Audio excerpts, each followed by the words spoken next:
Hello everyone, আসসালামু আলাইকুম।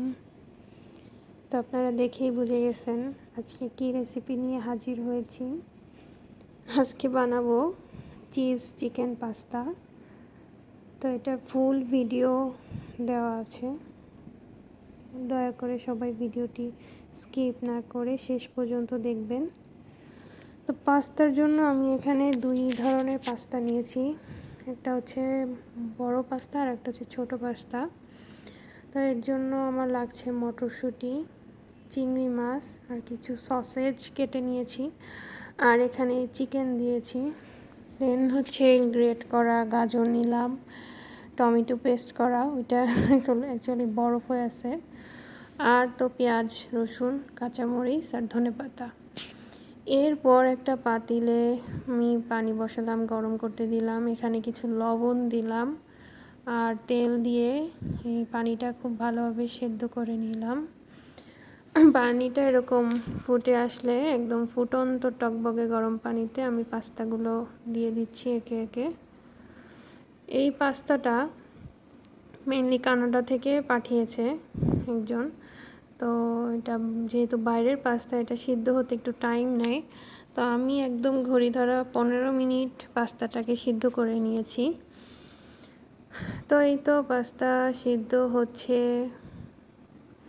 এই টাইমটা খুবই ভয়ানক ছিল, কারণ আমি একটু পর পর একটা একটা করে উঠে দেখতেছিলাম যে হয়েছে কিনা, কারণ বেশি সিদ্ধ হয়ে গেলেও আবার সমস্যা, আবার একটু শক্ত থাকলেও প্রবলেম। এই কারণে আমি অনেকবার ট্রাই করার পর ফাইনালি যে লাস্ট চেক আপের সময় দেখলাম যে না, পাস্তাটা যখন এরকম খুলে আসবে, চাপ দিলে, হালকা চাপ দিলেই তখন বুঝতে হবে যে না, আপনার পাস্তা রেডি হয়ে গেছে। তো এখানে আমি একটা ঝুড়িতে পাস্তাগুলো ঢেলে দেন হচ্ছে গিয়ে এটার মধ্যে কিছু ঠান্ডা পানি দিয়ে এটা রেখে দিলাম। এরপর রান্নায় চলে আসি। একটা কড়াইয়ে আমি কিছু তেল দিয়ে নিলাম, তেলটা অল্প গরম করে নিব এবং 2টা ডিম দিয়ে নিলাম। আমি হচ্ছে গিয়ে আজকে পাস্তায় 2টা ডিম ইউজ করব। তো ডিমটাকে খুব ভালোভাবে নেড়ে চেড়ে ভেজে নিব। এই তো ভাজতেছি, ডিম ভাজা হচ্ছে।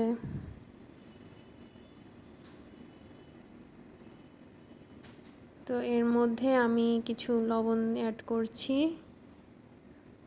লবণ দেওয়ার সাথে সাথে এটার টেস্টটা বেড়ে যায়। ডিম তো এমনি খেতেই মজা লাগে, আর লবণ দিয়ে ডিম ভাজা, এভাবে ঝুরা ভাজা খেতেও এটাও মজা লাগে। তো এরপর আমি একে একে সব ইনগ্রিডিয়েন্টসগুলো অ্যাড করব। এখানে ফার্স্টে পেঁয়াজ কুচি দিলাম, পেঁয়াজ কুচি, এরপর রসুন কুচিগুলো দিয়ে দিব। এরপরে হচ্ছে ভালোভাবে একটু নেড়ে চেড়ে নিব। দেন হচ্ছে আমি কাঁচামরিচ দিব। কাঁচামরিচটা দিয়ে, এইটা হচ্ছে একটা কোরিয়ান 2X মানে স্পাইসি সস, যেটা হচ্ছে গিয়ে আমি রামেনের জন্য কিনেছিলাম।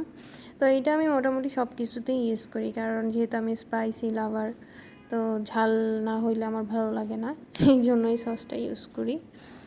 তো এরপর এই যে চিকেন দিয়ে নিচ্ছি, সসেজ দিব, তারপরে চিংড়ি মাছ দিব। তো সবগুলো একসাথে দিয়ে আমি খুব ভালোভাবে এগুলোকে ভেজে নিব। এই তো দেওয়া শেষ হলে সবগুলো নেড়ে চেড়ে খুব ভালোভাবে ভেজে নিব। এই পর্যায়ে আমি 5 মিনিটের মতো এটাকে একদম চুলার হিটটা হাইতে রেখে নেড়ে চেড়ে খুব ভালোভাবে ভেজে নিচ্ছিলাম।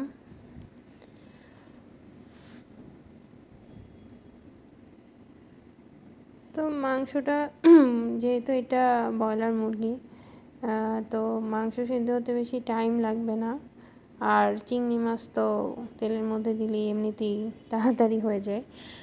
তো এরপর সেই টমেটোগুলো দিয়ে দিলাম, আর এখানে কিছু মটরশুঁটি দিলাম। টমেটোগুলো হচ্ছে গিয়ে ফ্রিজে অনেক দিন ছিল, আমার শাশুড়ি আবার সব কিছু ডিপ করে রাখে। সিজনালি যত সবজি আছে, যেমন এই যে মটরশুঁটি, এটাও আমাদের ডিপ করা ছিল। তো এগুলো সব কিছুই মোটামুটি আগের। এগুলো হচ্ছে গিয়ে স্টোর করে রাখে আমার শাশুড়ি, যেটা আমি হচ্ছে এরকম টুকটাক রান্নাতে ইউজ করি। তো এরপর আমি এই যে এখানে 3 টেবিল চামচের মতো টমেটো সস ইউজ করতেছি। সস দেওয়া হয়ে গেলে আমি এখানে কিছু গাজর অ্যাড করলাম, গ্রেট করা গাজর। এটাও কিন্তু ফ্রোজেন করা ছিল, স্টোর করা ছিল আমাদের, তো সেটা ইউজ করলাম। তো এই তো এরপরে খুব ভালোভাবে নেড়ে চেড়ে নিব এটাকে খুব ভালোভাবে। এই পর্যায়ে কিন্তু চুলার আঁচটা একদম হাইতেই থাকবে, মানে এটা আপনাদের নিজেদের উপর। যখন দেখবেন একটু লেগে লেগে আসতেছে নিচে, তখন আবার চুলার জাল কমিয়ে লো করে দেবেন, আবার কিছুক্ষণ পর আবার বাড়িয়ে দেবেন। অলওয়েজ যে হাইতে রেখেই করতে হবে ব্যাপারটা এরকম না, কারণ সবসময় হাইতে রাখলে দেখা যাবে পুড়ে যাবে নিচ থেকে। তো এরপর আমি এখানে কিছু ম্যাজিক মশলা অ্যাড করে নিচ্ছি। 1 প্যাকেট ম্যাজিক মশলা দিয়ে দিলাম। তো এবার খুব ভালোভাবে মিক্স করে নিচ্ছি। ম্যাজিক মশলাটা দিলে খেতে দারুণ মজা হয়, আর এমনিতেও এটা তো এমনিতেই স্বাদ বাড়ায়, যেহেতু টেস্টিং সল্ট অনেক কিছু থাকে এটার মধ্যে, তাই ম্যাজিক মশলাটা ইউজ করাটা আমার মতে এখানে বেটার। এরপরে সেই সিদ্ধ করা পাস্তাগুলো এটার মধ্যে দিয়ে দিচ্ছি। তো আমি অল্প অল্প করে দিচ্ছিলাম আর একটু একটু করে মিক্স করতেছিলাম।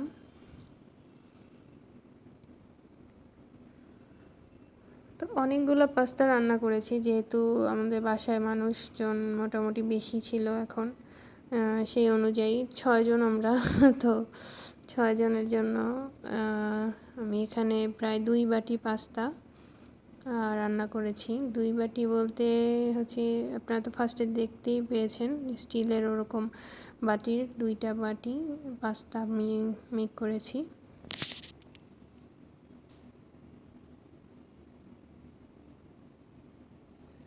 তো এই পর্যায়ে খুব ভালোভাবে নেড়ে চেড়ে এই তো প্রায় রেডি। দেন হচ্ছে কি আমি কিছু চিনি অ্যাড করলাম। চিনিটা দিলে হয় কি টেস্টটা একটু বাড়ে, তো চিনির টেস্টটা একটু অন্যরকম আনে সব কিছুতেই। অ্যান্ড ফাইনালি কিছু ধনেপাতা দিয়ে দিলাম। ধনেপাতা দিলে তো এমনিতেই সব কিছুতে অন্যরকম মজা লাগে। অ্যান্ড টেনটেনা, এই যে আমার ফাইনাল লুক পাস্তার। ও বাই দ্য ওয়ে, এখনও ফাইনাল হয় নাই, এখন মেইন জিনিস দেওয়া বাকি। তো যেটা যেটা দিব সেটা এখনই আপনাদেরকে দেখাবো। এই যে স্লাইস চিজ, তো এখানে আমি আড়ংয়ের স্লাইড চিজ যেটা, এটা ইউজ করতেছি। তো এখানে আমি 3টা ইউজ করব টোটাল। তো চিজগুলো আমি ভালোভাবে খুলে সবগুলোর উপরে একটু একটু করে দিয়ে নিয়েছি অলরেডি, এটা ভিডিও করিনি। এবার আমি ওভেনে দিয়ে আপনাদেরকে দেখাচ্ছি। ওভেনে দিয়ে আমি 1 মিনিট জাস্ট মেল্ট করে নিয়েছি এটাকে, এই যে ওভেনে দিচ্ছি।